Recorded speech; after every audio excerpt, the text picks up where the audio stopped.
Now we'll continue with the GS5 only, है ना? ये GS5 ही है ना? हाँ, we'll continue with the GS5. The question number 13. This. Mhm.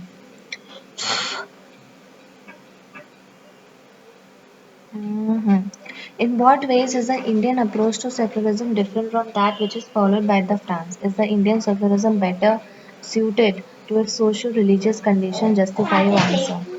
See, secularism is a principle that prescribes separation of the state and the religion in India.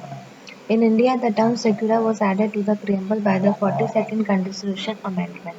The lay side is a constitutional principle of secularism in France. Secularism under the French Constitution is commonly interpreted as discouraging religious involvement in the government affairs, especially the religious influence in the determination of the state policies.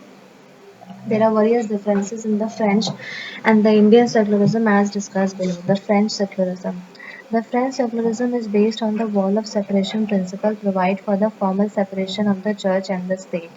The French secularism does not preclude any right to free exercise of religion, restrict and replace the religious value from public spaces with the values such as liberty, equality, fraternity.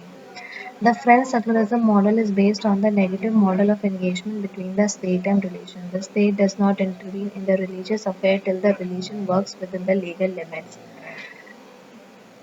The France prohibit any public policy to be drafted on the basis of religion. In the France, religion is relegated entirely to private sphere and has no place in the public life whatsoever.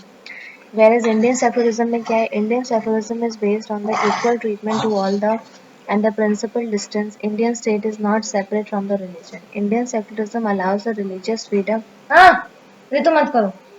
Allows the religious freedom in Constitution under Article 25 to 28. There is no restriction on the religion in public sphere. Although India upholds the values like liberty, equality, and fraternity, Indian secularism is based on the positive mode of engagement between the state and religion. For instance, India provides subsidy for the Hajj and make the arrangement for the Mansarovar Yatra. In India, state can formulate the policy for the welfare of religion, for instance, setting up of Department of Religious Endowment, the Waqf Board, etc. State also appoint trustees of these boards. तो secularism बहुत ही important role play करता है in the diverse country like India it is better suited to the socio religious condition due to following reason harmony and the peace. The Indian secularism focus on the harmony among all the religion which is crucial for its multi-religious society. It has allowed the various emigrated religions like the Christians, Muslims, and Parsis for the and the Indian religion like the Buddhism, Jainism to stay together despite differences. The state control. Indian secularism has allowed the state to intervene and reform the various evils related to religion. It also allowed the state to prevent the conflict on the basis of religion. For example, Karnataka government is able to curb the superstition that were against the human right through the various regulations. Protect the rights over religion. Indian secularism secure minority religious right instead of protecting religion itself. Article 25(8) in the Constitution provides for the pre-profession, practice and propagation of the religion freedom and exempt the religious institution from the payment of taxes. The liberal and the egalitarian. Many religiously sanctioned social practices are illiberal and inegalitarian. Indian secularism encourages the liberal and egalitarian principle by reforming oppressive practices, for example, ensuring rights of the women through various acts like the Anti-Dowry Act. Indian secularism is broader than the French secularism. Indian secularism is a successful model accommodating various religions that can be followed by struggling secularism model in the West and Europe including France. Against the intention of the constitution makers, the use of the discretionary power by the governor has become a major source of tension in the center-state relation. What are the discretionary powers of the governor? Also discuss the issue associated with them. Governor is the executive head of the state and also acts as a representative of the center in the state. He is provided with the discretionary power to ensure different efficient state administration. Constitution makes it clear that if any constitution arises regarding the governor discretion, governor's decision will be final. Constitution has empowered governor with the following discretionary powers: Chief Minister appointment. Governor has discretionary power to appoint CM during the hung assembly, the dismissal and dissolution. The governor dismisses council of ministers when it cannot prove the confidence of legislative assembly. Under Article 174, governor dissolve the legislative assembly if the CUM loses majority. The President Rule. The Governor can advise for the President Rule in the state under Article 356 if he is satisfied that government cannot be carried on in accordance with constitutional provision. The reservation of a bill. The Governor can reserve a bill passed by the state legislature for the President assent. He can refuse signing an ordinary bill passed by the state legislature. Seeking information. The Governor can seek information from the CM with regard to administrative and legislative matters of the state. Administrative discretion. He has discretion while exercising his functions as administrator of an adjoining union territory additional charge. However, excessive use of discretionary power has become the point of federal friction between center and state. Following are the issues related to the governor discretionary power. The political consideration. The governor's discretionary power is absolute in the partisan manner at the instruction of centre. There are numerous instances of such abuse. Example, recently in Karnataka, governor instead of inviting the post-poll alliance partner, invited the single largest party which was short of majority. The governor's power to decide what lies within his discretion. For example, in Rajasthan, governor refused to call the session of the Legislative Assembly on the advice of cabinet and tried to set agenda of the session as well. Misuse of the Article 356. Governor has been criticized to misuse the Article 356 for dismissing state government of opposite ruling party. For example, in 2016 Arunachal Pradesh. The center discretion. As a union government appointee, the governors are prone to act on the central ruling party instructions. Therefore, the governor's discretion becomes the center's discretion that has been used to undermine the state government. Undermines federalism.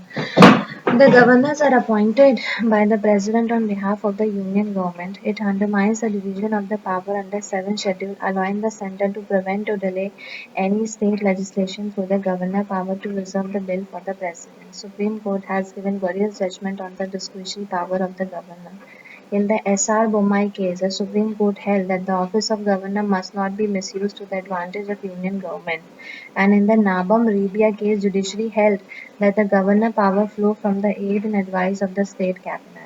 In the recent Karnataka case, Supreme Court observed that the governor discretion cannot be arbitrary or fanciful. Expert committees like the Sarkari and the Punji Commission have laid out the procedures in the case of constitutional machinery breakdown, appointment of the CM during the hung assembly, no confidence motion which needs to be codified and followed. While the fundamental rights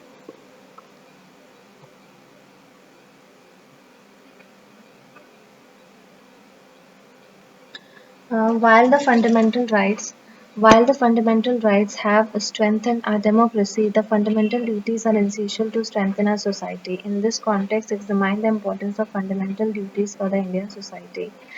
Fundamental rights are basic enforceable rights guaranteed under the Constitution, Part 3, to every Indian citizen to ensure political justice to them. Several rights, like the right to life and personal liberty, Article 21, the right to equality, Article 14, freedom of the speech and expression, Article 19, allowed every citizen to enjoy the various freedoms and strengthened our democracy. Also, fundamental duties are the basic non-enforceable responsibilities of every citizen that were incorporated in the Part 4A, Article 51A through the 42nd Amendment. These are important for the Indian society in the following ways: the social harmony.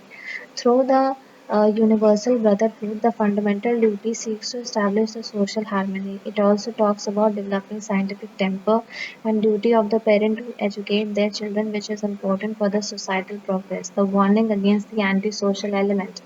Fundamental duties serve as a warning against the anti-national and the anti-social activity, for example, burning national flag, destroying public property, etc. Democratic balance. The fundamental duties establish a democratic balance by making people as conscious of their duties as they are conscious of their right. The source of inspiration. They serve as a source of inspiration for the citizen, promoting a sense of discipline and commitment among them. Second fundamental duty enlists the ideals of the freedom struggle as a source of inspiration. Establish constitutional validity. They help the courts in examining and determining the constitutional validity of a law. The Supreme Court has ruled that in determining the constitutionality of any law, if a court finds that the law in question seeks to give effect to a fundamental duty, it may consider such law to be reasonable. However, many scholars argue that the importance of fundamental duty for the Indian society is reduced due to their non-justiciable character makes them morally a code of moral percept. The fundamental duties were added as an appendix appendage to the oral constitution that has reduced the significance, and many of the duties are defined with the ambiguous and the vague phrases. For example, scientific temper, noble ideals, etc. The list of duties is not exhaustive. Many basic duties of a citizen, like the paying taxes, casting vote, etc., are not mentioned in the FD. Thus, for instilling civic responsibility among citizens, a new set of fundamental duty can be added, like duty to vote. The Constitution provides the right to vote, but voting is not a fundamental duty. The duty to pay taxes. The incorporation of the right to pay taxes should be a part of FD, as taxes are important for socio-economic development of the country. Duty to help the accident victims. According to the Law Commission, 50% of the fatalities from the road accident can be avoided through timely medical intervention. Duty to keep the public places clean. An effective mechanism to tackle uncleanliness is to sensitize people about it, as is evident in the Swachh Bharat mission. In the AIM Student Union case, judiciary held that fundamental duties are equally important like fundamental rights.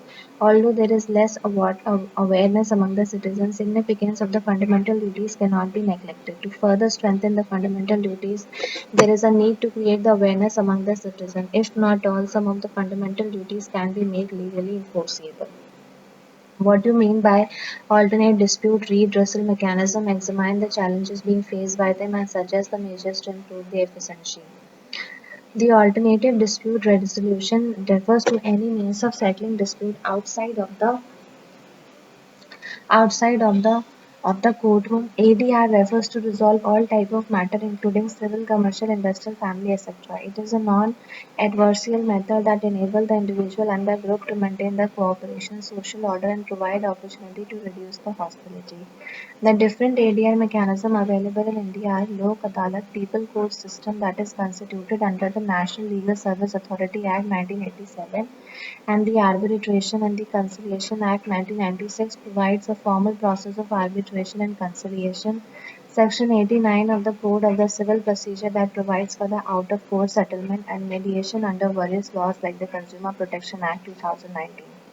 Ritu दी बेटा ये पंखा बंद कर दो.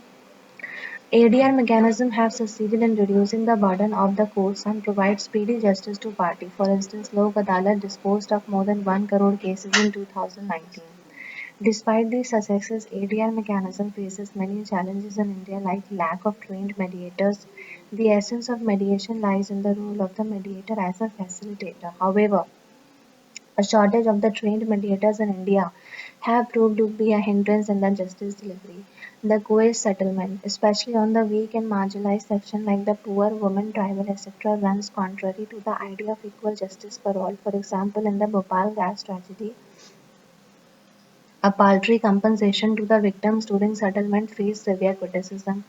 The lack of awareness about the ADR mechanism among the people, especially in the rural areas, is also one of the obstacles in realization of the full potential of the ADR mechanism. There is also negligence among the judges, advocate, and the litigants regarding the effectiveness and usefulness of the process of mediation. The lack of referral, despite enabling laws, experience shows that the judges are not referring cases due to the techniques of alternative dispute resolution, appeals to the regular court. The parties almost invariably appeal against arbitration award, resulting in the long drawn out dispute that can last up to 10 years. The success of the ADR depends upon the good faith of the parties and their attorneys. However, unrepresented and uninformed parties are at a disadvantage of succeeding in an ADR. The following measures can be employed to improve the efficacy of the ADR mechanism. The Mali Math Committee has recommended making it mandatory for the court to refer dispute for resolution through ADR rather than litigation. The 129th Law Commission report recommends setting up of mediation centre in all the districts of each state with a view to mediate all dispute. Extensive training should be imparted to those who intend to act as a facilitator, mediator, and conciliation in the ADR process. Awareness camp should be held to change the mindset of all the concerned disputant lawyer and judges. The ADR mechanism have a root in tradition where the elders of a village settle disputes through mediation. This has resulted in the mass acceptance and high efficacy of the ADR process in India. Further strengthening the mechanism would improve the few lacunas that remain. How far do you think NHRC has been successful in preserving human rights in India? Critically examine how the protection of the Human Right Amendment Act 2019 will influence the functioning of the Commission. See, the National Human Rights Commission is a statutory body which is constituted under the protection of the Human Rights Act 1993 with a mandate to protect the human rights of the Indian citizen. It has played a key role in the human right protection as can be seen in example. The key inventions of NHRC in Kashmir, Salwa Judum case, Nandigram violence etc. have played a key role. The disposal of the huge number of cases. Since 1919, NHRC has disposed more than 17 lakh cases including 750 spot inquiries resulting in a compensation of around 1 billion. Combating encounter. NHRC guideline regarding reporting of the encounter cases within 24 hours is an important measure in the place. The awareness. NHRC has conducted more than 200 conferences to spread awareness of the human right across the country. However, the NHRC has not completely justified its mandate. The ineffectiveness of the NHRC and the reasons for it are as follows: powerless. The NHRC is attributed as a toothless tiger due to the lack of enforcement power and the non-binding reports. The lack of resources. Despite a 1,455% increase in complaint, 1995-2015 staff strength had decreased by 16.94% due to unfilled vacancy and deputation of officials. Ineffective guideline. Ineffectiveness of the NHRC guideline is reflected in an increased number of cases of custodial death from 444 to 5496. The conflict of the interest. Often the officers on deputation in certain forces are also the investigators against those forces. Further, dependency of the cases. 41,000 in 2015-16 dismissal. Around 50% of the complaints are put away on the procedural ground even before a preliminary hearing. Dependence on the government for the funds and the failure of the state in constituting a states commission hampers the effectiveness of the Human Rights Commission. The original act was recently amended through the Protection of the Human Rights Amendment Act 2019 that ensures independence, non-renewal of the chairperson terms that would ensure independence from the government, diversity, inclusion of a woman member and the chairperson of other constitutional and statutory bodies ensures greater diversity, accessibility. The complaints can be filled in any state and not only New Delhi, thus making NHRC more accessible. Filling vacancies. The amendments by the inclusion of the more members make an effort to deal with the issue of unfilled vacancies. However, following are the issues related to certain provisions. The provision. Any other retired Supreme Court judge can be appointed as chairperson. Number of people having knowledge or experience in the matter relating to human rights has been increased from the 2 to 3. The term of the members has been reduced from the 5 years to the 3 years. Increase in the number of ex officio members to include the chairperson of NCPC or NCBC and chief commissioners for the PWDs. Issues क्या है? Scope of favoritism in appointment, increase in the government influence in the commission, affects the faster disposal of cases, increase in the ad hoc member rather than the permanent members. Given the wide spread, the poverty, illiteracy, and inequality in the status and power, the institution of the NHRC is very important for protecting the rights of the disadvantaged section. Thus, there is a need. A need is to give the NHRC more teeth so that the human rights remain a core priority for the country. Now, since the paradigm shift from the government to the governance and further to the good governance, pressure groups have emerged as a strong mechanism for making the democracy participatory, transparent, accountable, and responsive. Elucidate. See, pressure groups are the organization that exert pressure on the political or admin system to extract benefit and advance their common interest. These organizations are formed when the people with a common occupation, interest, aspiration, opinion come together in order to achieve a common objective. The pressure groups employ various tactics, including electioneering, lobbying, and the propagandizing. India has seen a paradigm shift starting from the government and bureaucratic decision making to more citizen centricity, owing to greater public participation with the time. In the current time, the good governance has taken the center stage in decision making process. Pressure groups have emerged as a strong mechanism for making the democracy participatory, transparent, accountable, and responsive. During this paradigm shift from the government to governance and then to the good governance by performing following rules. connecting link between the government and people. The pressure group act as a bridge for sharing of opinion between the people and the government. For example, in the farmers' protest, the Bharatiya Kisan Union acted as a farmers' representative in negotiating with the government, educating masses. The pressure group played a vital role in educating the masses about the various laws and policies for the government, thus developing an understanding among the masses. This creates an accountability framework for the government. For instance, pressure groups like Bharatiya Mazdoor Sangh help educating the laborers regarding the labor laws and reform, helping to form an opinion about the reforms and create a ground for the critique. Ensure the representation of all the sections. Pressure groups lend voices to vulnerable sections of the society, especially the women, minority, and children. For instance, groups like the SEVA have the worked persistently for making laws women friendly and empower women. The caste groups like the Harijan Sevak Sangh voice against the caste-based exploitation of the Dalit community. Enhance the political participation. The pressure groups ensure greater political participation for the issue of public importance, thus creating a pathway for the good governance. For instance, the Narmada Bachao Andolan has been successful in mobilizing masses against the construction of dam, improve the quality of governance. Through the enhanced public participation, the pressure groups help in making the government decision and process more qualitative and refined. For instance, during the India Against Corruption movement, the exposure of the loophole in the administrative setup led to an empowered demand for transparency and accountability that resulted in the promulgation of the Lokpal Bill. Wide spectrum of the matters. Various pressure groups belong to various categories. ठीक है?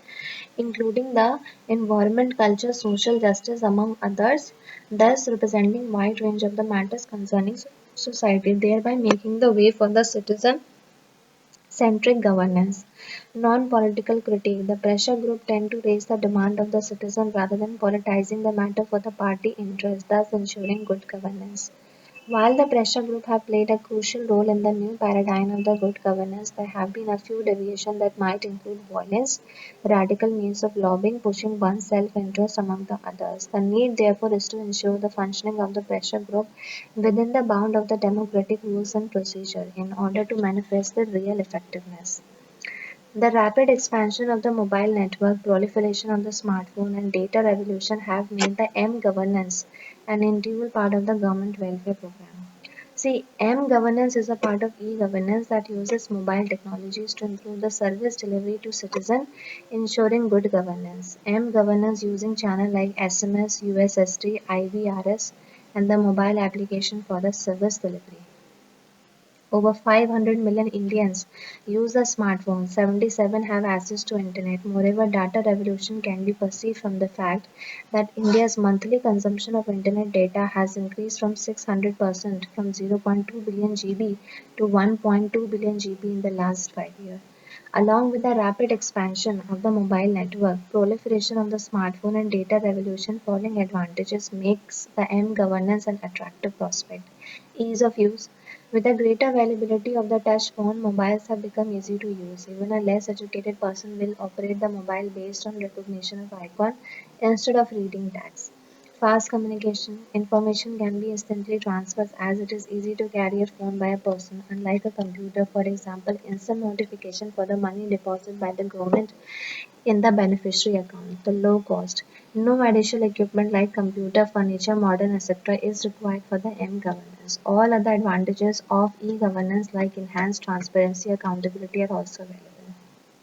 This has made M-governance an integral part of the welfare programs and there are few examples. जैसे elements क्या है और M governance के initiative क्या है मैं एक एक करके बताऊंगी. Linking of the welfare scheme to mobile.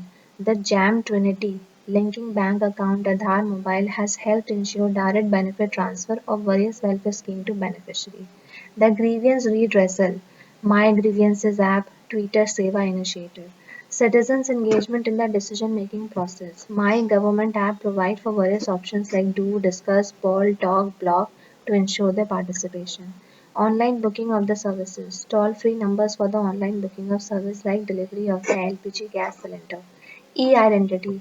M-Aadhaar help a citizen avail various services through the one mobile app. Bill payment. UPI apps like Bheem and USSD payment services has helped in the online cashless payment. E-documentation. DigiLockers provide citizens shareable private space on the public cloud and makes all document certificates available.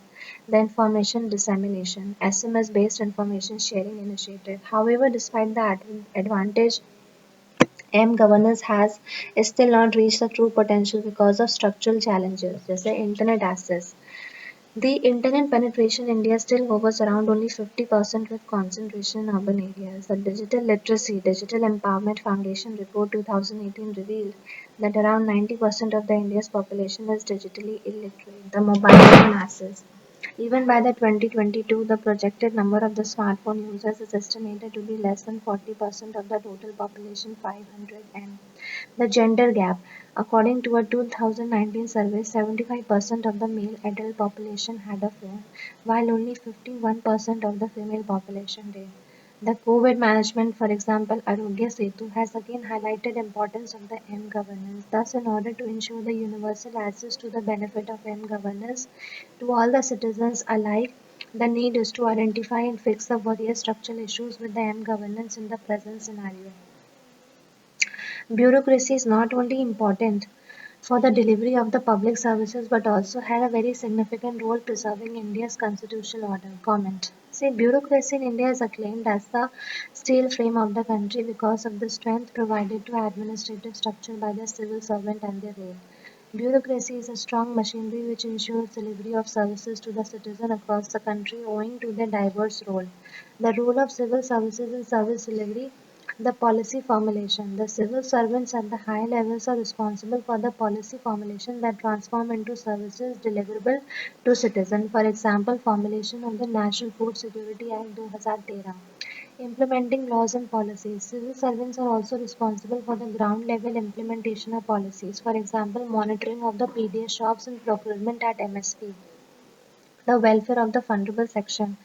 The welfare of the vulnerable section, including women, senior citizens, etc., is ensured by the direct admin to a specific scheme. Example, free distribution of sanitary napkin in the Churu, Rajasthan under district admin. At the broader level, institutions like the Central Women Commission, Minority Commission play a key role in this.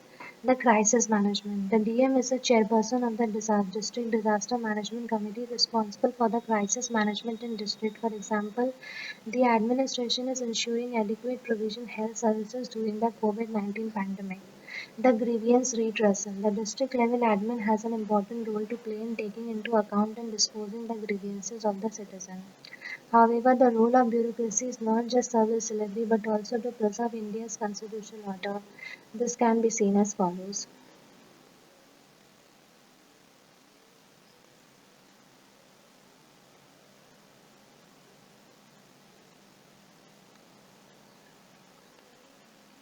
The smooth transfer of the power.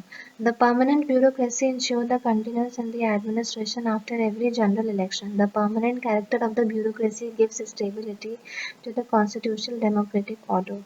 The non-political and secular nature of the bureaucracy ensures that the trust of the people is maintained in the various institutions and mechanisms like election commission, CAG, etc. The trust of the people in the intention and the capacity of these institutions is necessary for maintaining constitutional order.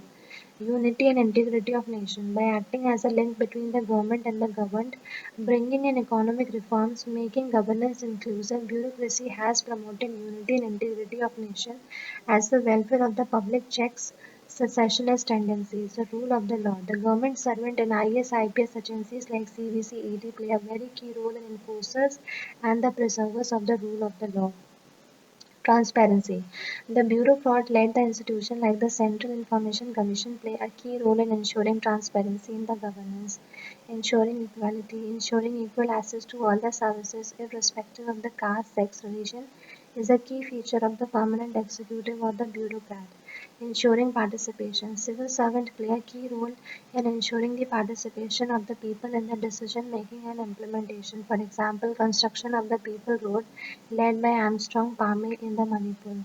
While the bureaucracy play a key role in ensuring service delivery and democratic governance, there are certain key issues like the bureaucratic inertia, lethargy, the laggard, and the reactive policy making and systematic bottlenecks that hinder its functioning. The need, therefore, is to bring in reforms to address above issues through a spectrum of the measures, including capacity building, e governance, enforceable citizen character, while also ensuring independence, depoliticization, and security of tenure to maintain the strength of the steel frame of India.